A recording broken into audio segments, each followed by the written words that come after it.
You are listening to Real Men Feel with Andy Grant. Real Men Feel encourages men to allow and express all of their emotions. Despite what you may have been taught, all emotions do serve you. Real Men Feel is committed to engaging in discussions that most men aren't having, but all men can benefit from.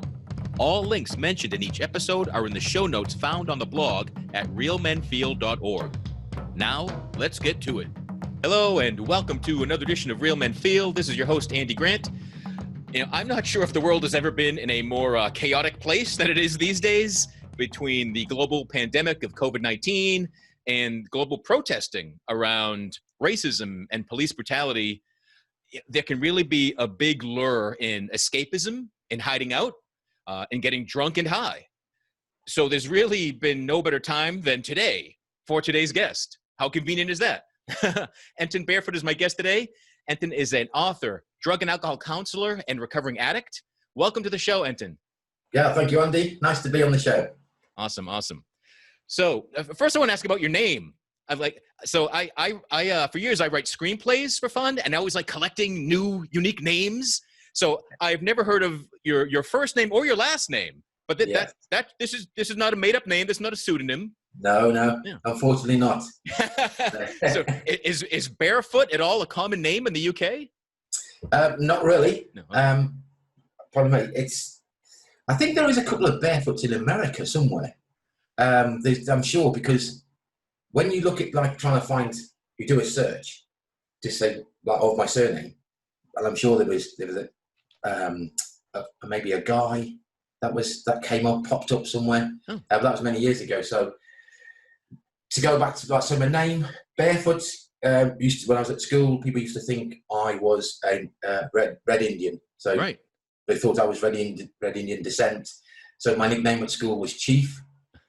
And then, so my first name, my dad was a big John Wayne fan. Oh. So one of his characters in a film was called Ethan. And I think my dad had too much to drink and it came out as Enton. So that's his story anyway. So, pardon me.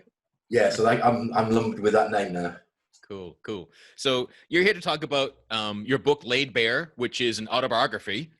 And I always want to start like what first prompted you to want to write your story at all?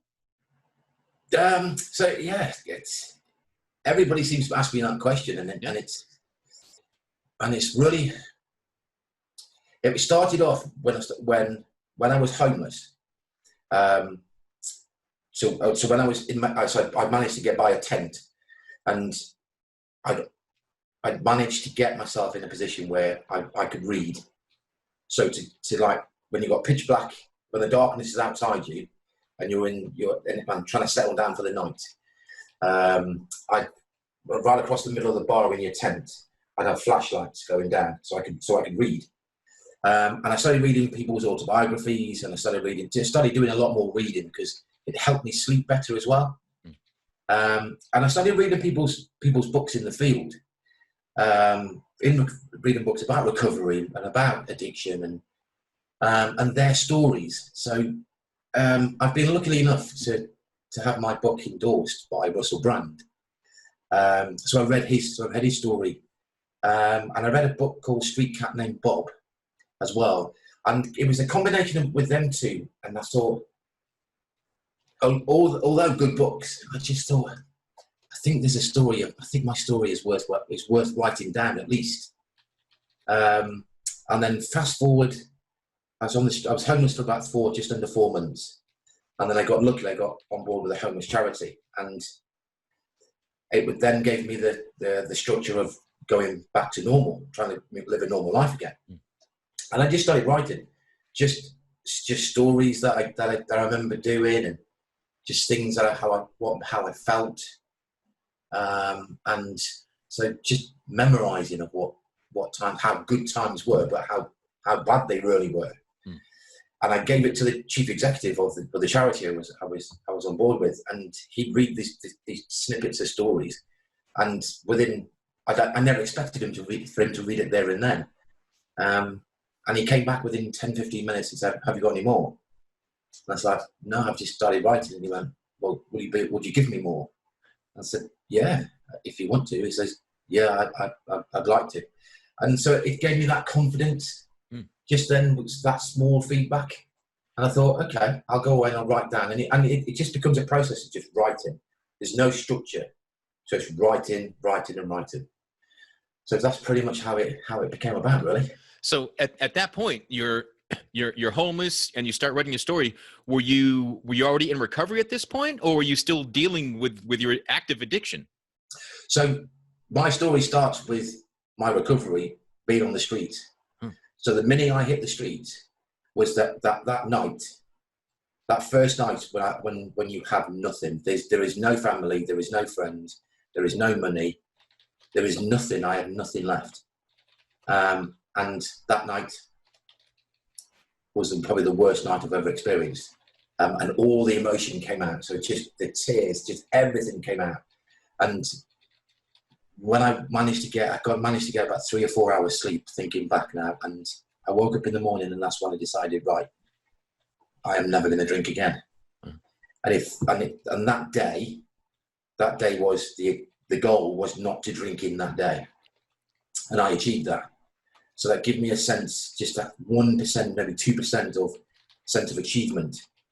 And then I said, right, if I can take that feeling into the next day, my goal is not to drink. And I've done that for the last 13 years.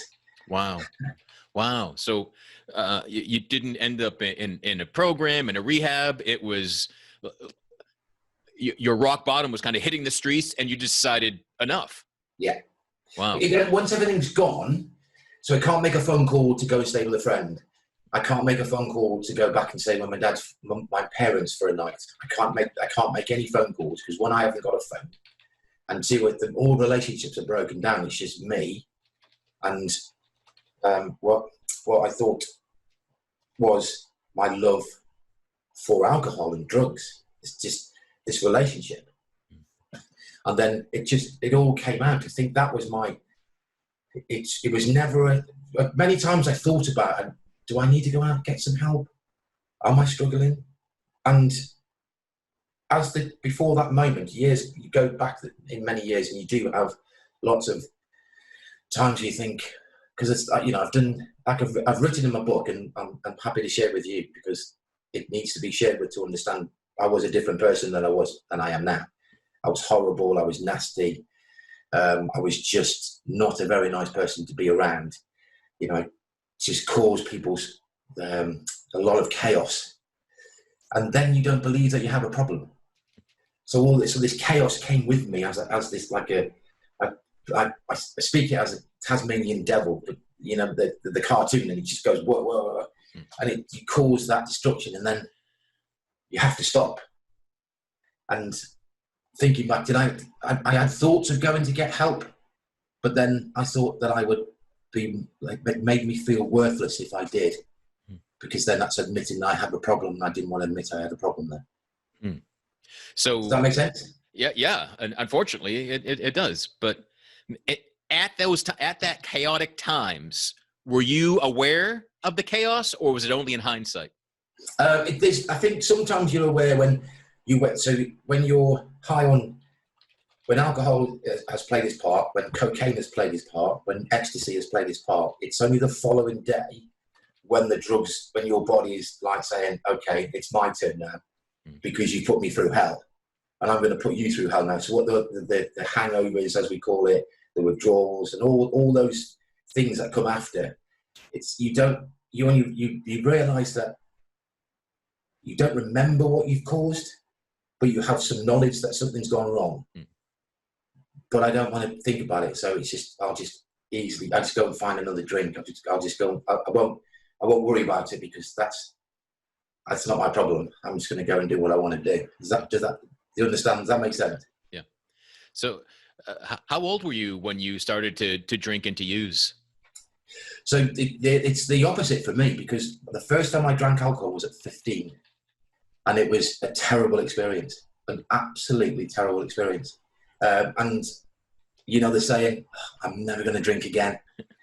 That's what it's just like, it does make me laugh now. So the first experience was not enjoyable.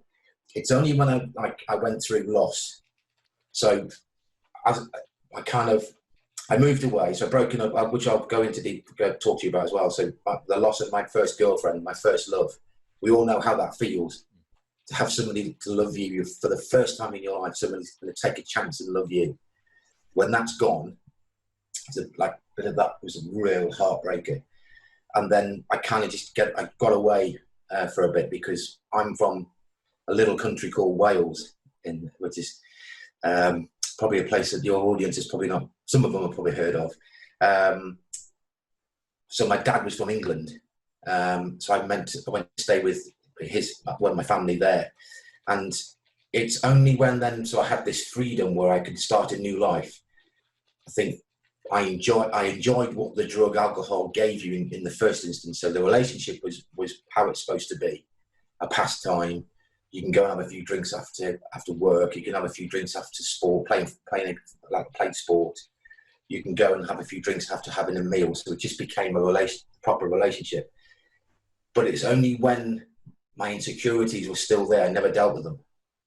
So all these insecurities were still there. So once they were there, the more alcohol I drank, the more they got taken away and pushed down. And it's incredible how that makes you feel. And you want that feeling all the time. And I think that's what I relied on. And when you then, what I know now is that's what you rely on, is that feeling it gave you for many years. So I started off okay, and then it became more of a dependence. And then, chaos. So it sounds like, again, in hindsight, a resistance, a fear perhaps to feel the uncomfortable feelings within yourself, those insecurities, and to feel the pain of that heartbreak. Yeah. So as a child, I had severe anxieties.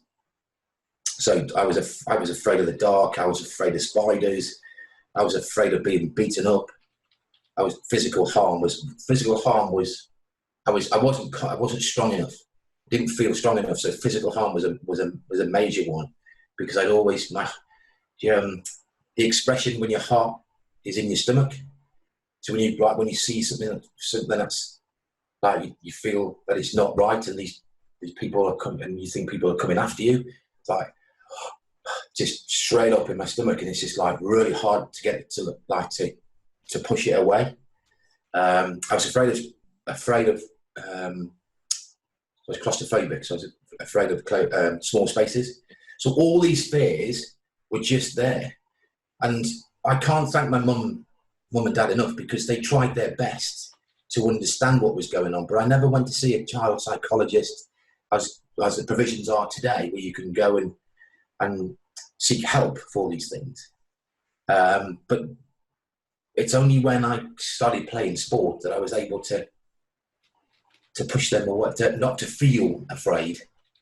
But once you go through that first relationship breakup, and then being in a new setting,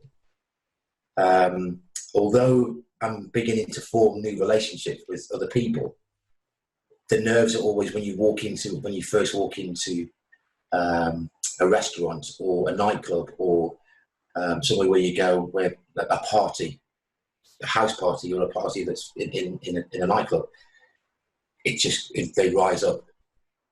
And it's like, I don't feel comfortable. And I didn't really find myself attractive. I just felt I was ugly.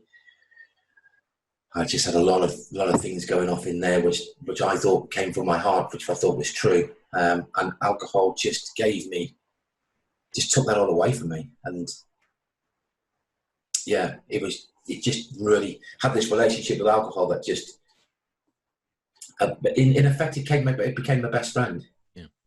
Was this conscious? Were you intentionally, I'm going to drink so I don't have to feel these fears? I'm going to were you self-medicating consciously?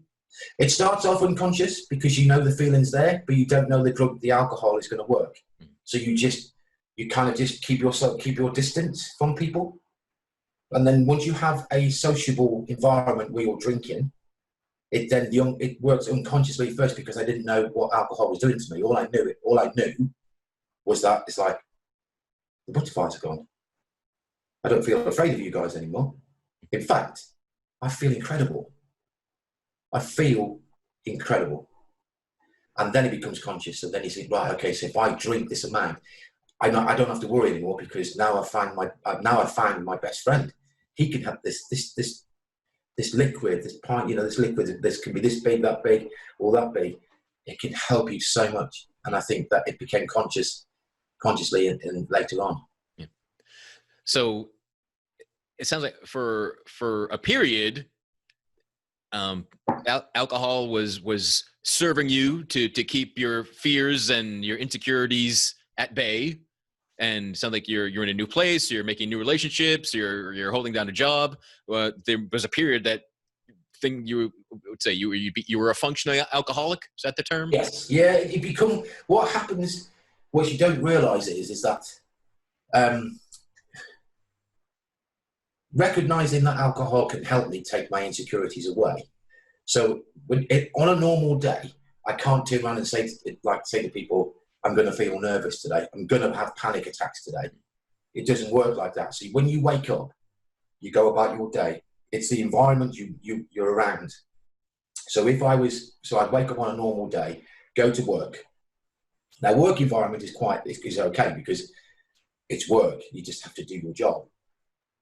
Pardon me. And you feel comfortable at work because no one's going to harm you. No one's going to assault you, or no one's going to cause physical harm to you. So what those fears wasn't there, or those anxieties wasn't there.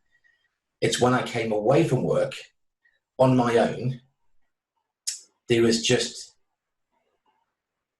I could just have a drink. I could have a drink because I'm on my own. So I just have a drink. And then after a while, once you then go into a public house or a bar, you start meeting friends, familiar faces in the new area that I was, and they get to know you, and then they make you feel safe because it's Enton. Enton would like drink, yeah, of course you can, yeah. So you then you form friendships. But I was always at this at a distance.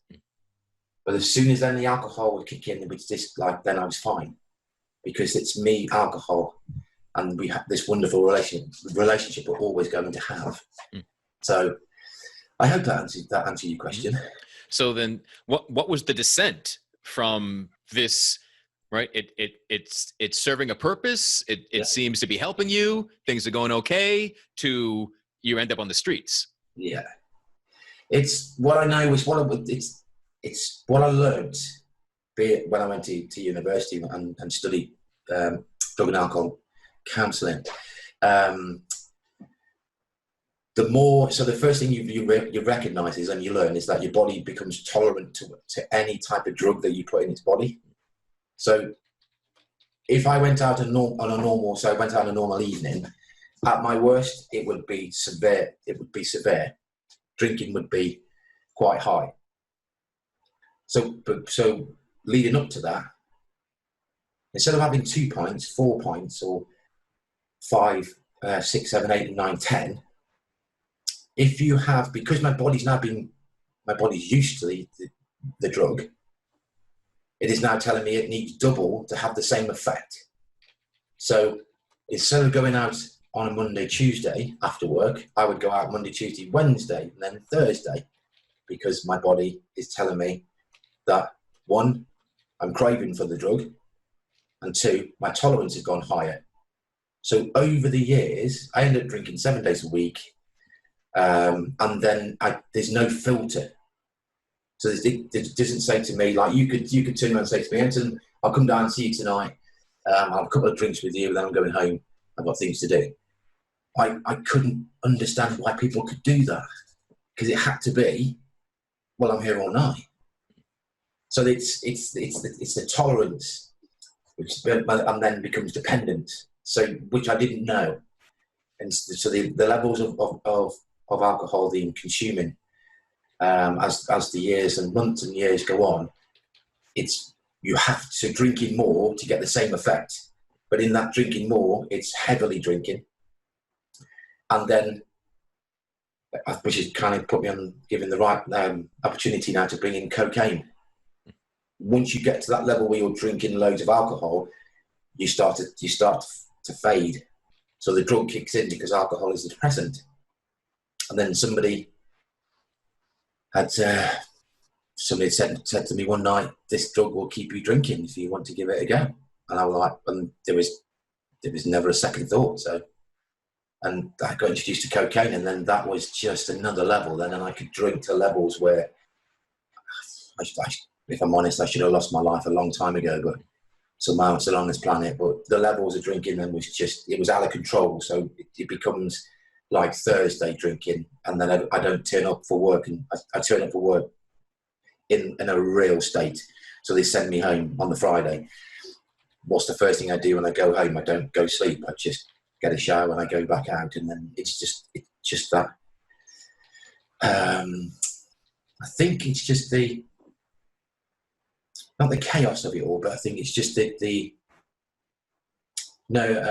chains are broken off now. So I'm not pulled back by anybody. So if I lose my job, I just go and get another one, and if I lose that one, I just go and get another one. So I think that's the core. That's the fundamental as the years go on. Consequences for my actions, and then you don't pay your rent, you don't pay your bills, you just don't pay anything. So, and then there are consequences for that. So then you had a series of losing jobs. Just find another job. Jobs are easy. It's not a big deal. Nothing really struck you as a warning sign. It was just different circumstances. Yeah. No, because it's strange, but when I think about it now and I talk about it now, because you don't actually have. It's not conscious to turn around and say I have, because you never admit. You never tell. I never told myself I had a problem. Did anyone else try to tell you that? Did people? Absolutely. But I would just turn on, like I would get very defensive and just say, think about your own lives. Don't worry about mine. I'll do what I want to do. I'm young, free, and single. So you're not going to tell me what to do. If I want to drink, I'll drink. If I want to take drugs, I'll take drugs. That's hindsight's a wonderful thing, isn't it? So people were just trying to make you aware. It's that awareness. Look, listen, mate. Come on, Enton. Think about it. Look what you're doing. Please take a look at what you're doing. And I would just be like, just go and do one. Is there anything someone could have said or done to get you to realize it, to get you to stop drinking or consider it earlier than you did? Not verbally or vocally. I think if they were showing me what's out there now, like video wise, and about what alcohol can do to people. I've seen some very harrowing documentaries on YouTube about the effects of alcohol and stuff. And I think if someone sat me down and just said, look, just please, for the next 5 minutes, just give me 5 minutes of your time, just look at this video, because this will be you if you're not careful. I think I think we have that provisions now where it wasn't there back then. So you really had just no sort of education of what alcohol did to the human body? No, I didn't know nothing until I went to university. I didn't know didn't even know alcohol was a drug. Really? Wasn't a concept that alcohol was a drug. Didn't even know it was a depressant. Didn't even know the how alcohol works. So nothing. And my parents tried to help, but they were, in my mind, they were being too parental and like trying to tell me as an adult to try and to do this, and this. And I would just turn around and say, well, I'm not a kid anymore. So, these are my choices, and I'll make my choices. And it's very defensive. So, and it can be I was very harsh to them as well. So, I would just tell them to stay out of my life. Yeah. Who do you think you are? You can't parent me now. I'm an adult. I'm going to this is who I am. This is what I'm going to do. And I don't care if you don't like it. This is, that very single-minded mindset where you do have it's a very selfish mindset, because it's all about you. And what's not going right for you, or like for me, what's not going right for me. You're telling me this when it's got nothing to do with you. So leave me alone. And then what will that do? Then it just increases the frustration, and all these feelings are going inside me. So I just drink more. And then because alcohol over time, there's beers, spirits, and wines. Well, you realise quickly that if you buy a bottle of Jack Daniels, or you buy a bottle of not some nice whiskey, Jim Beam or something, anything like you got any spirits that can get you to the hip quite quickly.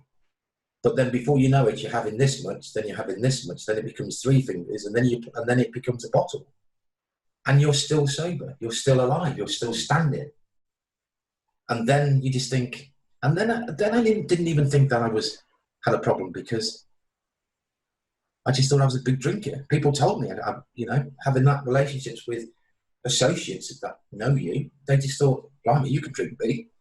Well, thanks, I thought that was like a pat on the back, carry on drinking. Yeah. It's fascinating how clouded drugs and alcohol can make us of ourselves, and how it interprets everyone else. And it's like only the opinion of other drunks matters to you. So I didn't love myself, Andy. So in all these anxieties and all these feelings and all the horrible things that my mind, or the permission I give my mind to believe in, when ecstasy came along back in the 90s, so I was 20, so 94, 18 I moved. So by 96, ecstasy was it's always been around since the 80s anyway. So, but ecstasy, it still had its purity. So it still had some of the MDMA that it has. It was quite high. So I think from memory, I think someone had said that they tested it a few years back, over 20 years ago. They had something like 15 to 20% MDMA purity, and that was like when I took ecstasy. And I've written in my book, and it says, it's like all my Christmases, my birthdays, all those special moments in one's life, it just came to me in one thump. It's like whoosh. And it just made me feel a false feeling of just superiority. It was just unbelievable. But it's so false. Yeah. And you recognize, and I recognise that as I moved into recovery, it's so false. And to be honest, these are the things now, like simple things where I'm not under a drug or alcohol at the minute, and you get the simplest of things. Like today, I did a 4-mile run, and the hit I got off that for my endorphins will always be the feelings I had under substances. So. Yeah. Yeah, it's amazing because I've had my own battles with alcohol too, and yes. That we use a substance to deny and bury our feelings, and then we discover a drug that gives us a super rush of more feelings, and then you realize, oh wait, life was full of feeling already, and I ignored that. Yeah. So yes. Yeah. But then, so the influence you have as well. So I'm from a small part of the UK, which is like everybody would go where I'm from. Everybody would go in England, or I suppose people in Europe. Some people in Europe go as well. They go. It's a very, very beautiful natural land where people go on holiday. It's got the sea. It's got the picturesque views, and then to move then into so my childhood was sport, music. And movies, I lost myself in movies, and I lost myself in music. Now, unfortunately, I had not some very good choices at that time, because I think Michael Jackson came at a later date for me, but pop music, as in popular music, not like the Beatles were popular music in the 60s, but like popular music in the UK.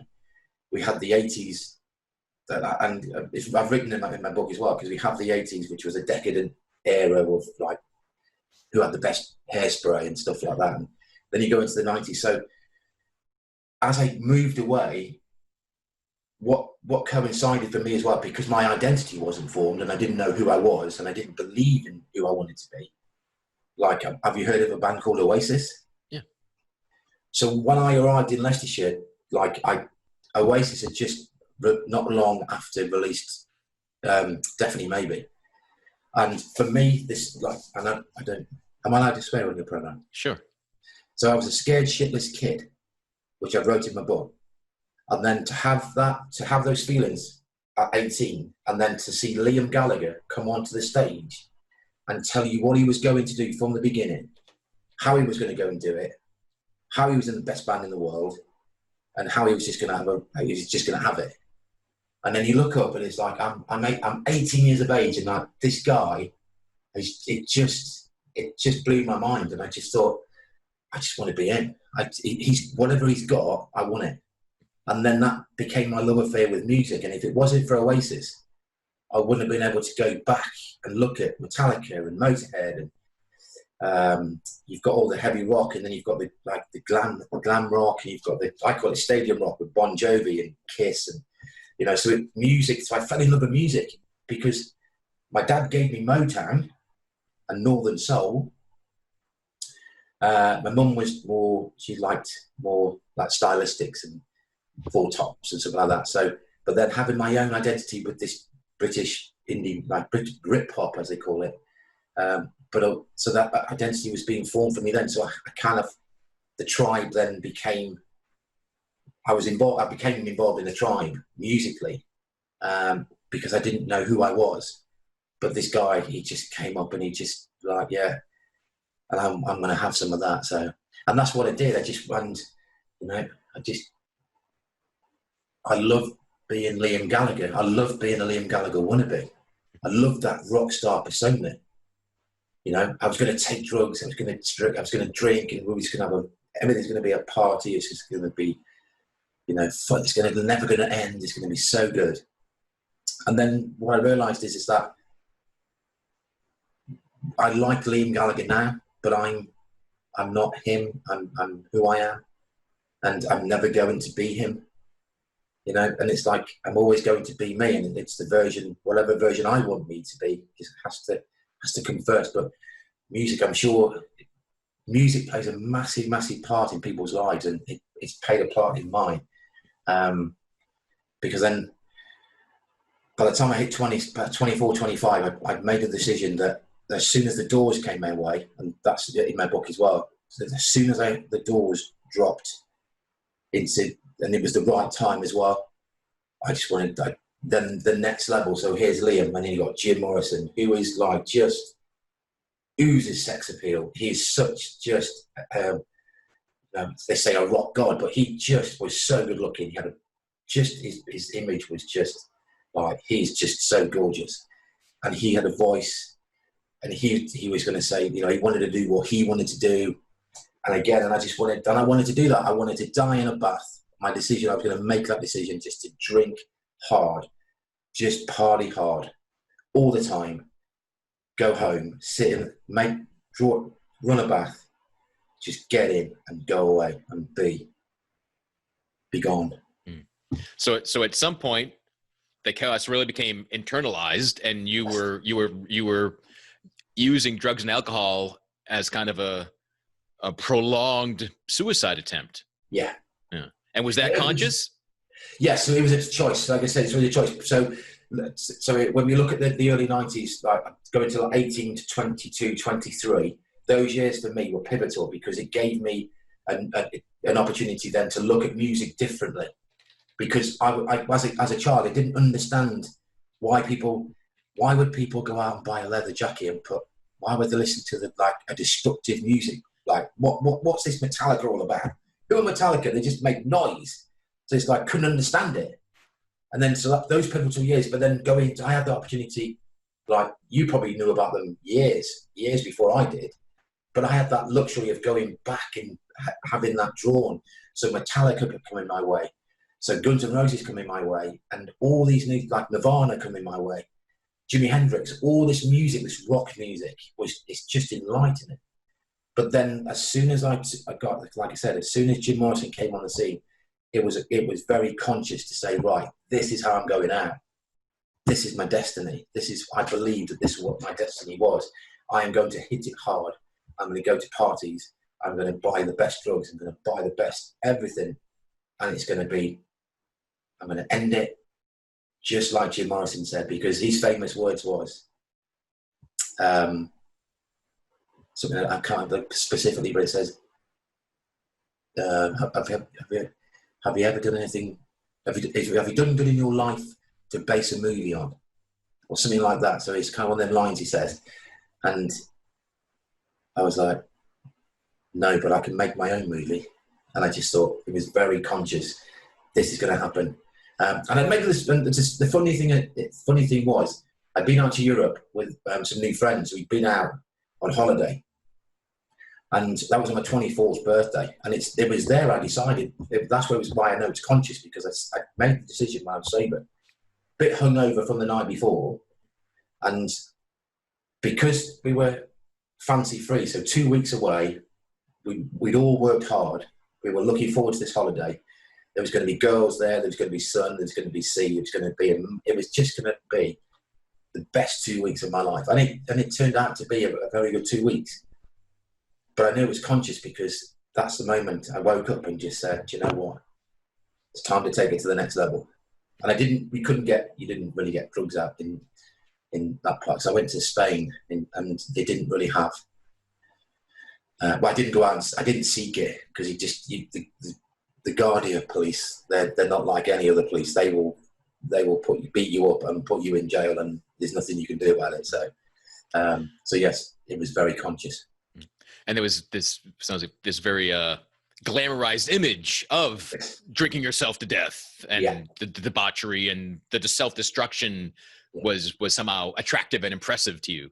Absolutely. I like it just gave me it just made me feel,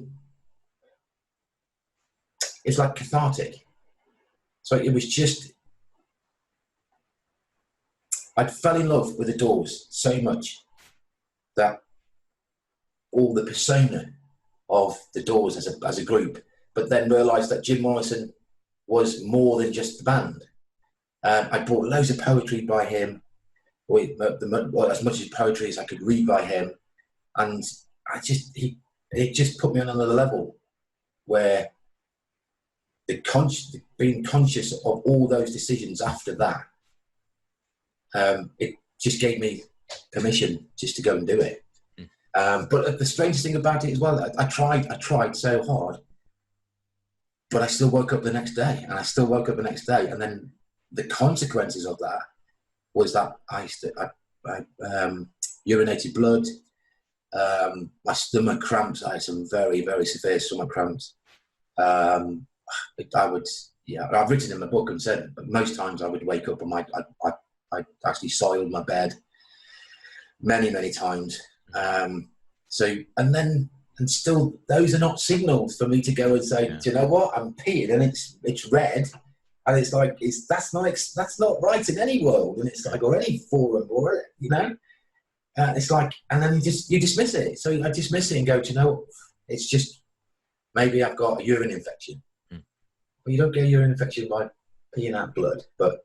So then those are the signs, and it never becomes. And then the cramps and the pain in my stomach was just horrendous. Like, it renders you to physically on the floor, like putting yourself in the fetal position, because it is agonising. But once it goes, I go straight to a shop, a corner shop, or and I go and get a drink, and Yeah, it's amazing the power of addiction that you can ignore all the pain and the signs, and you're physically falling apart, and like, no, I'm fine. Yeah. That's wrong with me. How old were you when you found yourself homeless? I was, so 13 years ago, 31. And I'm still amazed that you just decide, like, well, I guess everyone has to kind of hit their personal rock bottom. So that finally had become enough for you. And just so one day at a time, by yourself, you just decided to stop, and it's been 13 years. Yes. Wow. That's 9th of February, 2007. Huh. So prior to that, and the reason, I know it sounds easy to say because I just stopped, and I think most people, they give me that funny look and go, really? Did you really? I say that that's why I want people to read my book, because the stories, everything's in there for them, and it's written in it's warts and all. But prior to that, so back in 2006, I went to two gigs. One, I went to see the Foo Fighters in England, in the UK, and they had a gig where the Foo Fighters invited their favourite band. So the band's called like the Subways. I think you guys probably know Angel of Airways. Is that right? Oh, yeah. But they weren't very good, and Dave Grohl got very, very angry with people because the crowd just started booing him, and he came out and just got really, really angry with us. So then the Strokes were on there as well. So it was a really good thing to go to, and I drank there, and then I went to see. I went to Monsters of Rock in 2006 in England again, and Deep Purple was the main act. Alice Cooper was there, and it's my Journey story. So Journey the band. So before Glee, I drank heavily. So I had a bald head and a goatee back then. So I was kind of lucky. I wanted to look really mean. Stay away from me. Like do not come anywhere near me. So I had this persona. I needed to look mean so people could stay away from me. And I caught sunstroke. So it was a beautiful day. Remember it. I had a massive, massive headache. And on my way to try and find some, like St. John's ambulance or somebody, a paramedic or a first aider, I'd heard this song, and it was like, that sounds all right. So I just followed down, and it was Journey playing Don't Stop Believing. And literally, there was two man and his dog watching Journey, 2006. And the reason why I say that is because that's when, so those two pivotal moments in 2006, after that gig, that was, my mind was like, you can't keep doing this to yourself. You know, you just can't keep doing it. But I didn't have the confidence then. So I still had the job. I still had responsibilities, I became irresponsible. But that's why when that moment came in 2007, on the 9th of February, when that moment came, when everything comes out, when you cry like you've never cried before, when everything is just, I'm sure you probably felt it, it just comes out naturally. So you don't try and hold them back. And you know that's different. And I knew that that's the moment. I've just got to get through tomorrow. I've got a few things I need to go and find out.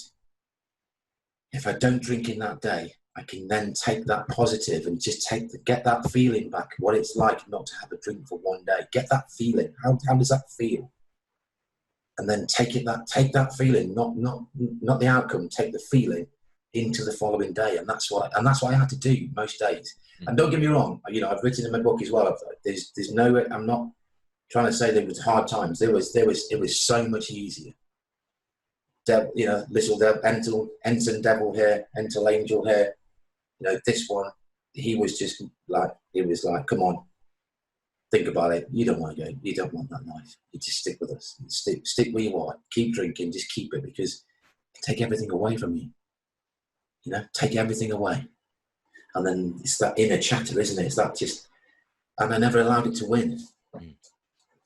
Good. So it wasn't easy, but you did it. Yeah. Yeah. And what helped you the most to do it? Believe it or not, there were other people on the street. So I kind of found a small group of people who, as I went to investigate what I could, because I was homeless. In the UK, we have different laws. I don't know how it is in your area about being homeless. So you go into a local council and you'd ask them if they could help you, and they couldn't help me because of whatever their policy at the time. So then they signposted me to a local charity which could give you food, and because you're homeless, you can get like not microwavable stuff, so you can get fresh food, but not like fruit. Fruit was a saviour. And then gradually, after they'd been signposted around these these places to go, like churches. So churches you can go to. I couldn't believe just how amount of churches in where I lived and where I ended up homeless. The amount of churches that was around, because I'd never known church life anyway. So you go there, and then just ever so slightly, I would work out who to hang around with, who would give me my space, and who was still using, who was still drinking, and I'm like, no. You sound okay, so I'll have a chat with you. And so just over the days, there were a few people I could hang around with, and we were doing it for the right reasons. And then I joined the local library, which was the best thing I ever did, because it gave you warmth. And from the first day that I joined, I spoke to one of the employees, and I told him my situation. So I just said, I've got nowhere to go. If I could just become a member, read a book, I'll stay out of the way. I just want to stay around people and stuff and read and reading. So reading was a massive, massive impact for me as well. So that helped. So the consciousness around reading, you absorb the words because you have time to, and I wanted to. Does that make sense? Yeah. I wanted these books to take me away from my reality. And then over time, people knew that when I came into town, or I came into a certain place, they knew that I wasn't interested. If they're going to be around me, I'm going clean. There's no two ways about it. So that helped. Is there anything that you wish, based on your experience, anything you wish more men knew? That's quite a hard question, because I think it comes down to admitting first.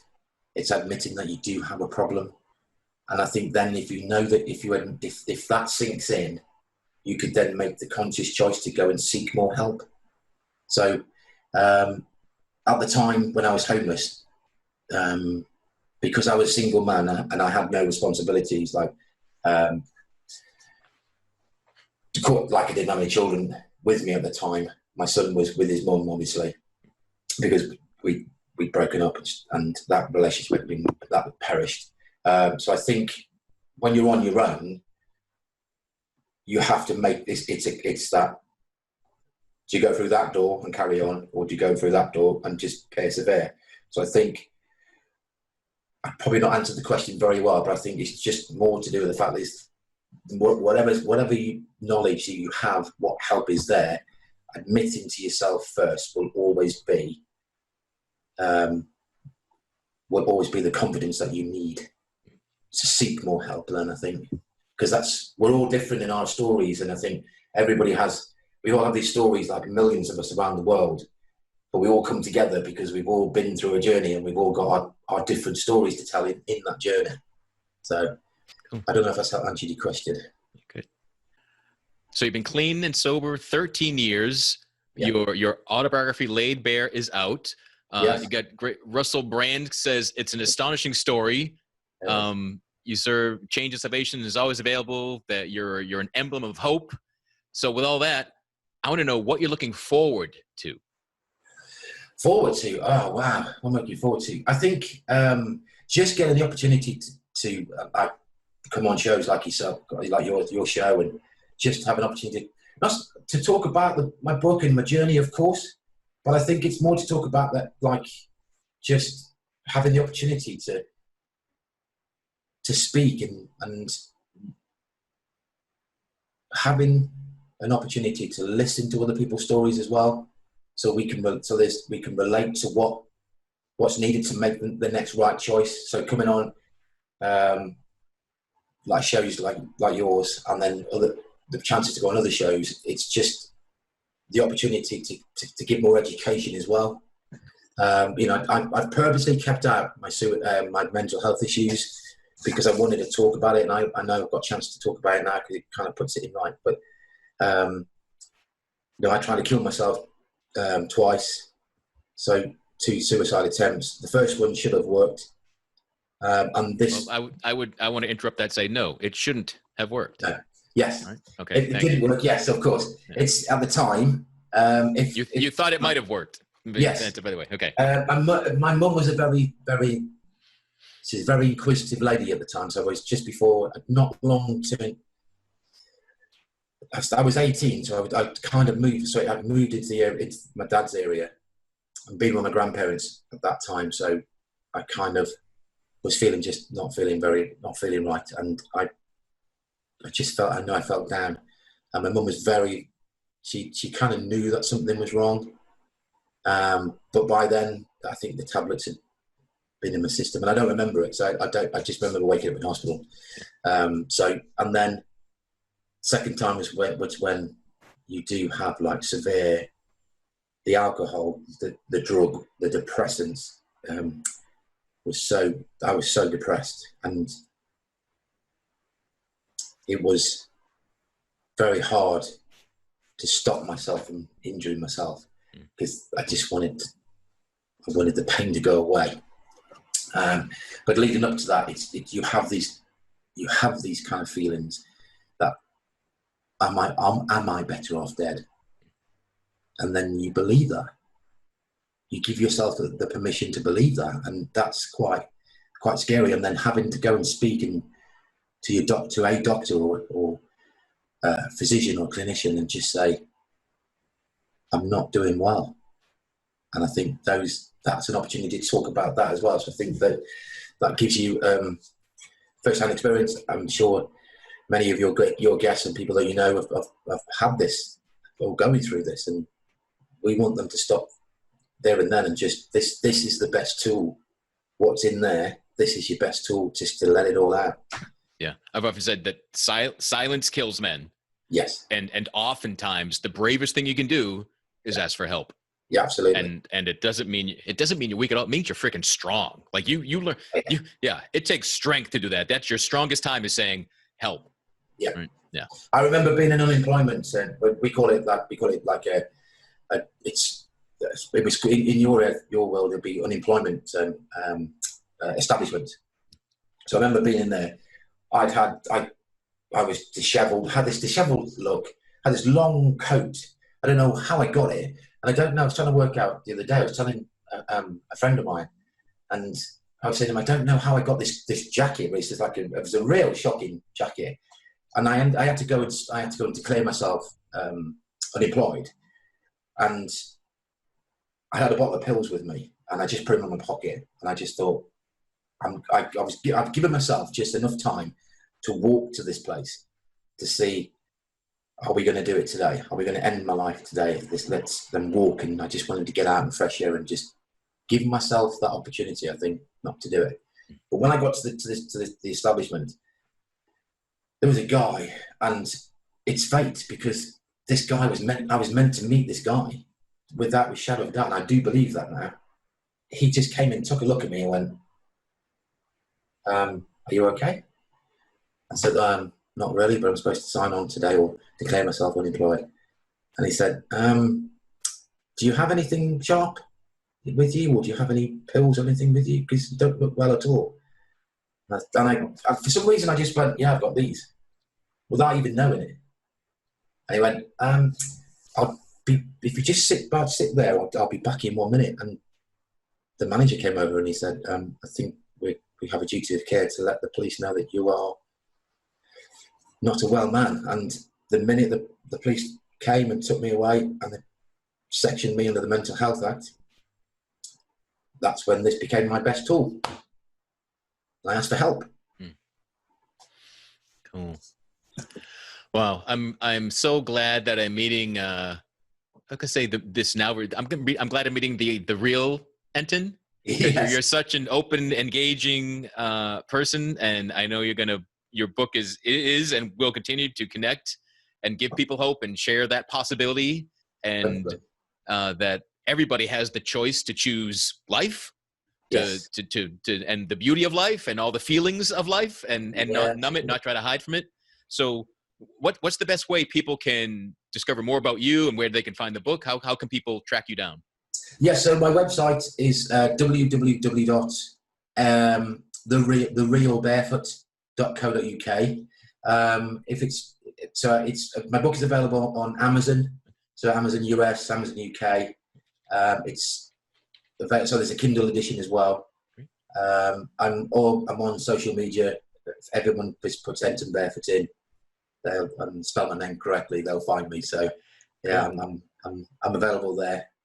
Awesome. And I know, and you also you're available to be on my shows, and you do some speaking as well around your book and addiction. Yeah. That's the engagement. I think obviously COVID-19 put a paid to quite. It's been a pandemic, which is, I think, we've had to learn more about ourselves without addiction. You should learn about being in a confined space when you can't go into to work and stuff. But the opportunity to go out and speak to somebody and just, I just want it to just be a Q&A. I'd love, what I hope is that I get an opportunity to people come, I'm going to think about just a Q&A. I'd like to ask people about their lives. I'm that type of person that I can give, this is me, this is what I've done, this is a journey, okay? This is my journey. I'd love it if people bought it, of course, because I'd love people to read my story and my journey. But I'm also, I love people. I'm interested in people. So we kind of have like a Q&A where the premise is they can ask me a question, I can ask them a question. So, and that's what I like. And the motivational speaking side of things is just to give people, like you probably know yourself, Andy, I was able to save my life because of two things.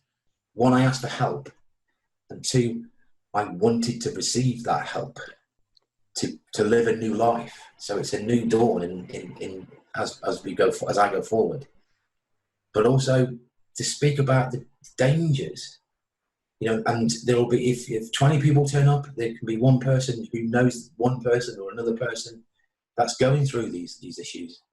And if my story helps them, if I can give them any education or anything that's worth anything of help, that'll be amazing. So those are the things I'm looking forward to. Beautiful. Thanks for joining us today, Enton. Thanks for writing your book, sharing your story. Thanks everyone for listening. Everyone visit realmenfeel.org. We'll have all the links to Enton on social media, his website, links to the book. So if you're wherever you can't track it right now, visit the site. We'll see the show notes. We'll take care of you, get you connected, and through it all, through the pandemic, through the protesting, through anything you're battling with, through your decisions, through what you're fighting to choose life, always, always, always take care of yourself, be good to yourself, and be good to each other. Absolutely. Thank you very much. Thank you so much, Andy. Thank you. Thank you for listening to Real Men Feel. Contact us at realmenfeel@gmail.com.